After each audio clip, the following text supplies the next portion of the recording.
Around every single cell in your body, there is a wall.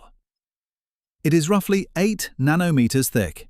You could stack more than 10,000 of these walls across the width of a single human hair. And somehow, this wall, thinner than almost anything you could picture, knows exactly what to let in and exactly what to keep out. How does something so thin make such precise decisions? That is what we are going to explore.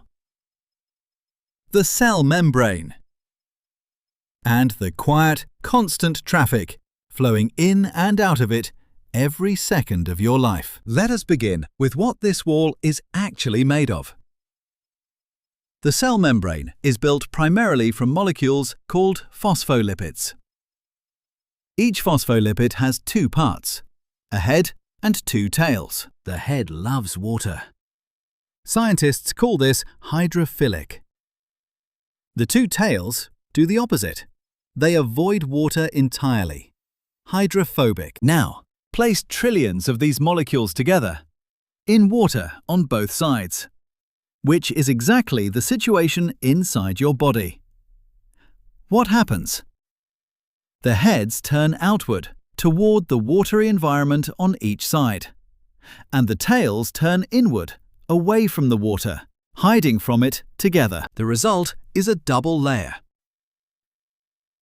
A phospholipid bilayer, 2 rows of molecules, heads out, tails in, forming a continuous, flexible sheet around every one of your cells. But the membrane is not just fat molecules. Scattered throughout this bilayer are proteins. Some stretch all the way through, from one side to the other. Others sit only on the surface. And drifting between them all, molecules of cholesterol, which keep the whole structure stable, whether your body runs hot or cold. In 1972, 2 scientists, Seymour Singer and Garth Nicholson, looked at all of this evidence and gave it a name that has lasted more than 50 years. The fluid Mosaic model. Fluid, because the membrane is not rigid, it moves. Phospholipids slide past each other constantly, like a slow, shifting liquid. Mosaic, because the proteins scattered throughout look exactly like tiles, embedded in that moving surface. A living, flowing mosaic, wrapped around every cell you have. So now we understand the wall itself. But a wall alone does not explain how a cell decides what crosses it. For that, we need to understand permeability. The cell membrane is described as selectively permeable. Selective, meaning it does not treat every molecule the same way. Some substances slip through with ease. Others are blocked completely, unless they have special help. Small, non-polar molecules, like oxygen and carbon dioxide, slide directly through the fatty core of the membrane. No assistance required. But larger molecules, charged ions, and polar substances like glucose cannot pass through that hydrophobic core at all. They need a door, and a membrane protein has to open it for them. This is where transport divides into 2 completely different categories. One that costs the cell nothing, and one that costs the cell real energy. Let us start with the free one, passive transport. The defining feature is right there in the name. Passive, no energy required. Movement happens automatically, driven by nothing more than a concentration gradient. Picture spraying perfume in the corner of a still room. You did not push those scent molecules toward the far wall. They simply spread out on their own, from where they are crowded toward where they are scarce. That is diffusion. And it is happening inside you right now without any effort at all. The simplest form is called simple diffusion. Small non-polar molecules move directly through the phospholipid bilayer, from an area of high concentration to an area of low concentration, until the concentration is roughly equal on both sides. But remember, many important molecules cannot cross the fatty core directly. Glucose, ions, amino acids. These still move passively, down their gradient, but only with help.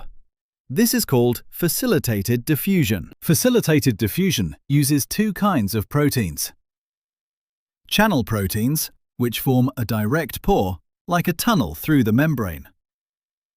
And carrier proteins, which bind the molecule, change shape, and release it on the other side. Still no energy spent, still moving down the gradient, just assisted. Now, one molecule deserves its own moment. Water. Water is small, but polar, which makes it surprisingly slow to cross the fatty core on its own. So, cells build dedicated water channels called aquaporins. A scientist named Peter Agre discovered these channels in the 1990s and won the Nobel Prize for it. The passive movement of water specifically has its own name: osmosis. Osmosis follows exactly the same rule as diffusion. Water moves from an area of low solute concentration to an area of high solute concentration, trying to even everything out. This creates three situations your exam will absolutely test you on. If the fluid outside a cell has a higher solute concentration than inside, it is called hypertonic. Water leaves the cell. The cell shrinks. If the outside fluid has a lower solute concentration than inside, it is hypotonic. Water rushes in. The cell swells. And in extreme cases, it can burst. And if the concentrations match, it is isotonic. Water still moves both directions constantly, but the net movement is zero. Balance. So far, every process we have covered shares one thing in common: no energy. Just molecules following the gradient, the way water flows downhill. But cells do not only move things downhill. Sometimes a cell needs something to go the other way, uphill. This is active transport. Moving a substance from an area of low concentration to an area of high concentration against the natural gradient. And moving uphill always costs energy. That energy comes from ATP, the same molecular currency your cells spend on almost everything. Specialized proteins called pumps use that energy to physically force molecules across the membrane in the direction they would never travel on their own. The most important example, the one you need to know by name, is the sodium-potassium pump. Here is exactly what it does, one cycle at a time. The pump captures 3 sodium ions from inside the cell. It spends one molecule of ATP. That energy changes the pump's shape and forces those 3 sodium ions out of the cell, against their gradient. Then, in its new shape, the pump captures 2 potassium ions from outside the cell. It changes shape again, releasing those 2 potassium ions into the cell, also against their gradient. 3 sodium out, 2 potassium in. Every single cycle. This one pump is working right now in nearly every cell in your body. It is how your neurons hold an electrical charge ready to fire. It is how your muscles stay primed to contract. A microscopic machine spending fuel constantly just to keep you in balance. But sometimes a cell needs to move something far too large for any single protein pump or channel to handle. A bacterium, a cluster of nutrients, an entire hormone molecule. For that, the cell has one more trick. This is bulk transport.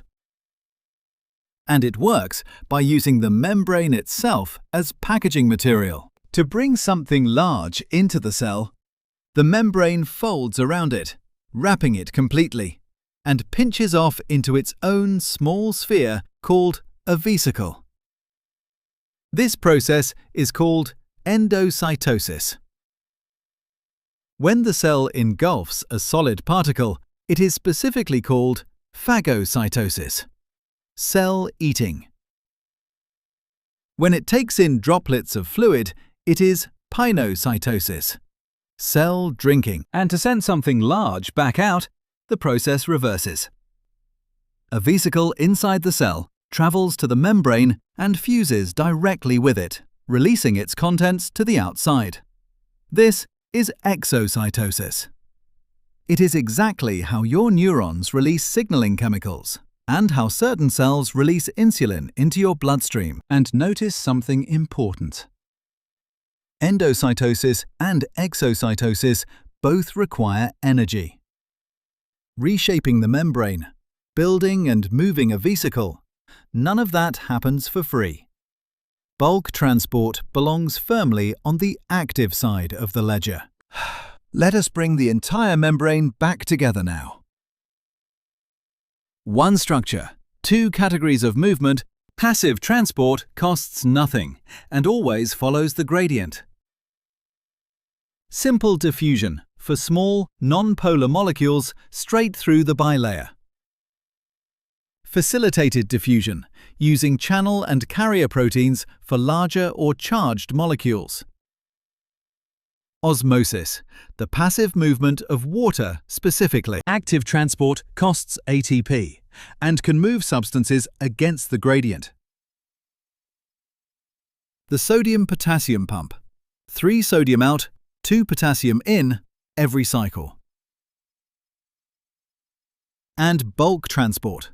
Endocytosis, bringing large materials in.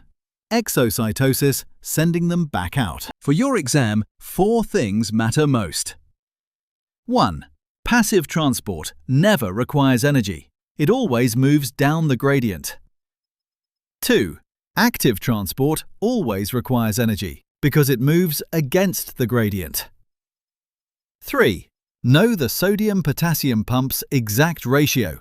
3 sodium out, 2 potassium in. 4. Hypertonic shrinks a cell. Hypotonic swells it. Isotonic keeps it balanced. Lock those 4 points in, and membrane transport questions become some of the easiest points on the entire test. Around every cell in your body, a wall roughly 8 nanometers thick. Thinner than you could ever picture. And yet, at every moment, it is reading its surroundings, opening precisely the right doors and closing all the others, not by thinking, not by choosing. Just chemistry, shaped by billions of years into something that behaves unmistakably like intelligence. If this finally made cell membrane transport click, leave a like so more students can find it.